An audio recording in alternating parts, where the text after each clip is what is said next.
బోకడా Bible పబ్లిక్లో చెప్తా, బోకడా Bible.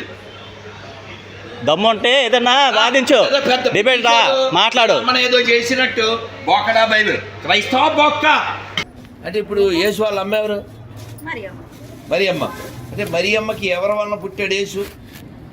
December 25 పండుగ చేస్తారు కదా, ఎవరు పుట్టారని? అదే ఎవరికి పుట్టాడు? మరియమ్మకు. అది వాళ్ళ నాన్న పేరు?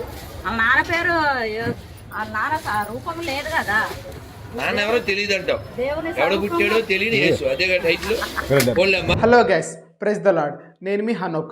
ఈరోజు మనం మాట్లాడుకునే టాపిక్ రాధా మనోహర్ దాస్ గురించి. అంతకంటే ముందు ఒక బ్రదర్ మనకు క్వశ్చన్ అడిగాడండి, యెహోవాకు యేసుక్రీస్తుకి ఏ సంబంధం లేదని చెప్పేసి.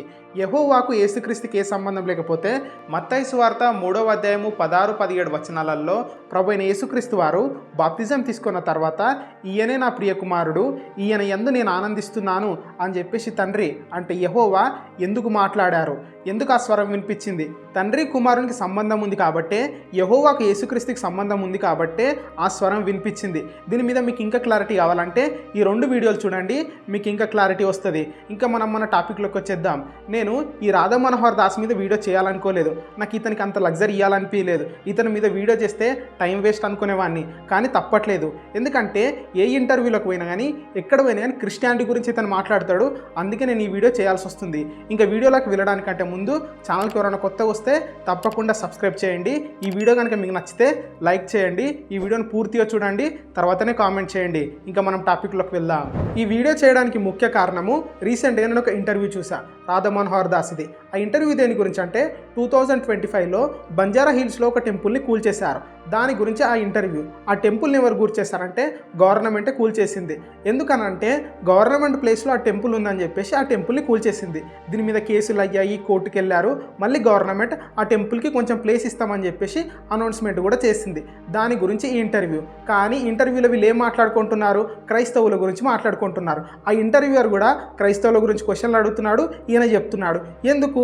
ఈయన క్రైస్తవుల గురించి మాట్లాడకపోతే ఈయనకి ఎవరు డబ్బులు ఇయ్యారు కాబట్టి. పొద్దున లేస్తే ఈయన క్రిస్టియానిటీ గురించే మాట్లాడతాడు. ఒకసారి ఈ వీడియో చూడండి ఏం మాట్లాడుతుండో. క్రైస్తవం అని చెప్పేటువంటి వాళ్ళు సొసైటీని మోసం చేస్తున్నారు. వాళ్ళు నమ్మిన పుస్తకంలో గాడ్ అని చెప్పబడేవాడిని మోసం చేస్తున్నారు, రాజ్యాంగాన్ని మోసం చేస్తున్నారు. చూసారా ఎలా మాట్లాడుతుండో? క్రైస్తవ్యం సొసైటీని మోసం చేస్తుందంట. సొసైటీని మోసం చేసేది నువ్వు, మతాల మధ్యలో చిచ్చులు పెట్టేది నువ్వు, ఇష్టం వచ్చినట్లు మాట్లాడి ప్రజలను రెచ్చగొట్టేది నువ్వు. ఓన్లీ క్రైస్తవ్యంలోనే మోసం చేసే వాళ్ళు ఉన్నారా? దొంగ స్వామీజీలు లేరా? దొంగ బాబాలు లేరా? వాళ్ళ గురించి నువ్వు ఎందుకు మాట్లాడావు? నేను మాట్లాడా. క్రైస్తవ్యంలో జరిగే మోసాల గురించి మాట్లాడా, అబద్ధ సాక్ష్యాల గురించి మాట్లాడా, ఫేక్ పాస్టర్స్ గురించి మాట్లాడా. నువ్వెందుకు మాట్లాడు? మీ దగ్గర జరిగే మోసాల గురించి, దొంగ బాబాల గురించి. ఇంకా ఈయన ఏం మాట్లాడుతుండంటే దేశాన్ని విడదీయడానికి, చెడదీయడానికి క్రైస్తవులు చూస్తున్నారంట.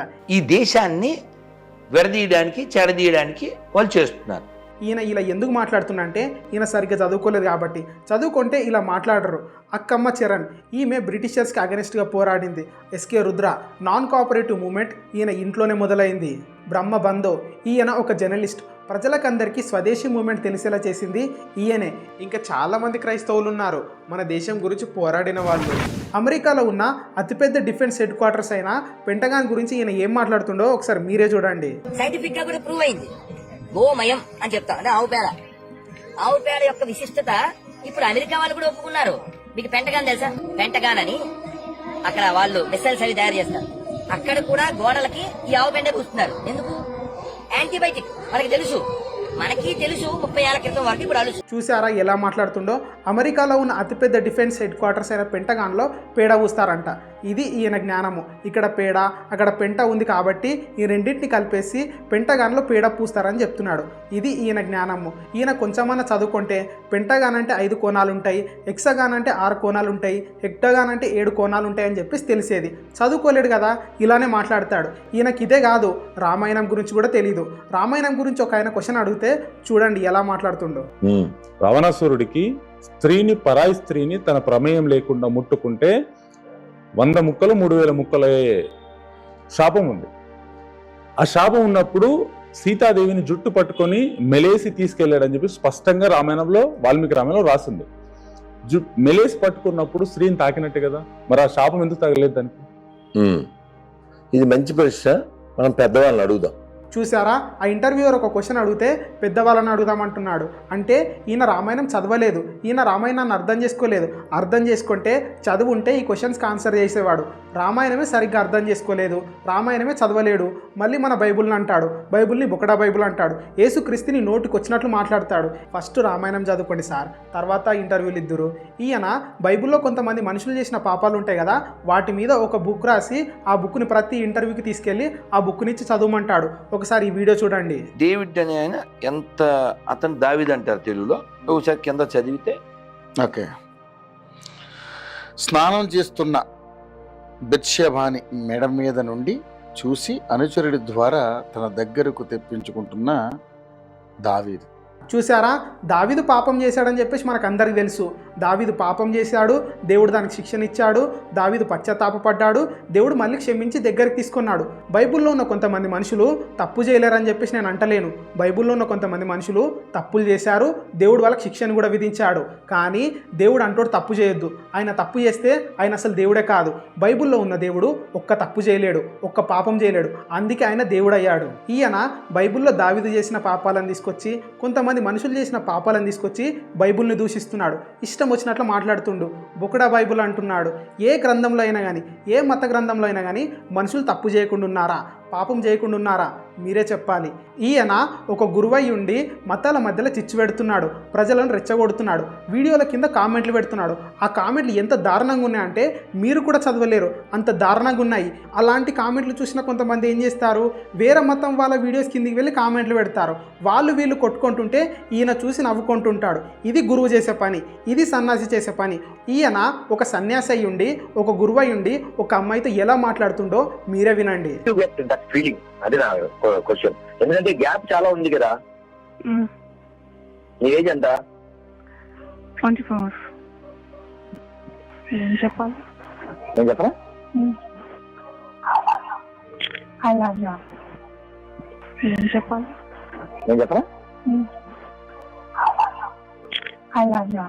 చూసారా, ఇది జస్ట్ క్లిప్ మాత్రమే, ఇంకా చాలా దారుణంగా మాట్లాడాడు.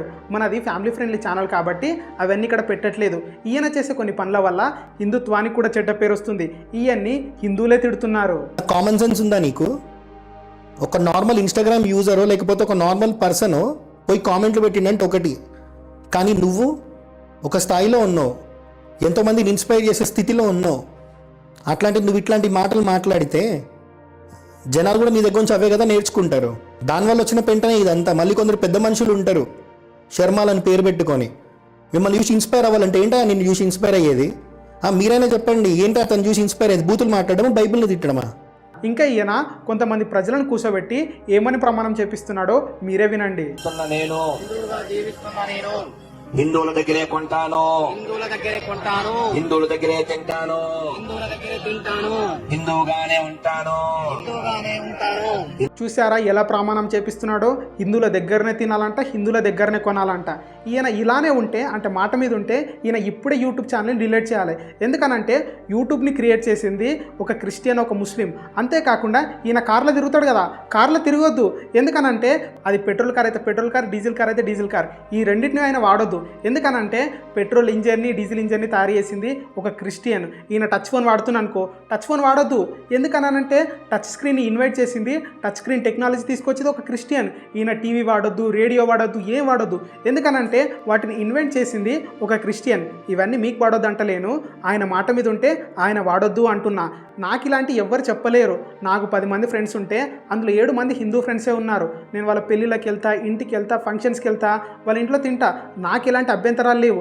ఇంకా చెప్పాలనంటే నేను బీటెక్లో ఉన్నప్పుడు నేను ఒక రూమ్లో ఉంటుండే, మేము 3 ఉంటుండే. అందులో 2 హిందూ ఫ్రెండ్సే. వాళ్ళు పూజ చేసేటప్పుడు, భగవద్గీత చదువుకునేటప్పుడు నేను వాళ్ళకి రెస్పెక్ట్ ఇచ్చి నా సెల్ ఫోన్ ఆపేసి నేను సైలెంట్గా ఉంటుండే, వాళ్ళకి రెస్పెక్ట్ ఇస్తుండే. నేను బైబుల్ చదువుకుంటున్నప్పుడు వాళ్ళు నాకు రెస్పెక్ట్ ఇస్తుండే, సైలెంట్గా ఉంటుండే.